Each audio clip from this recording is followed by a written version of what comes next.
மதுரை மக்களின் குரல், மதுரை குரல் மீடியா.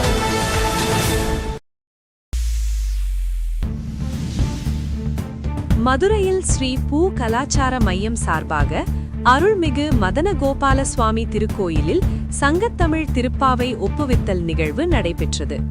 நடைபெற்ற நிகழ்வு பல்வேறு பள்ளிகள், கல்லூரிகளில் இருந்து சுமார் 200 மேற்பட்ட மாணவர், மாணவிகள் கலந்து கொண்டு திருப்பாவை பாசுரங்கள் கூறினர்.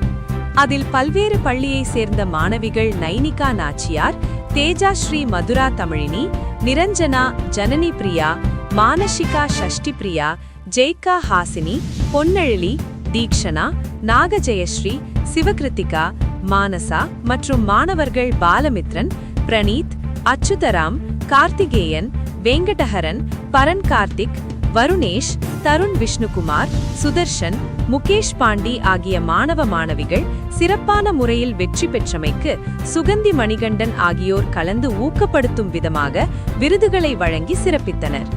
இந்நிகழ்வில் ஆசிரியர் முரளிதரன் அவர்கள் மற்றும் பள்ளிகளில் கல்லூரிகளின் தமிழ் ஆசிரியர்கள் நடுவர்களாக கல்லூரி மாணவர், மாணவிகள் பங்கேற்று சிறப்பித்தனர். மதுரை பற்றிய செய்திகளை உடனுக்குடன் காண மதுரை குரல் மீடியாவை பாருங்கள்.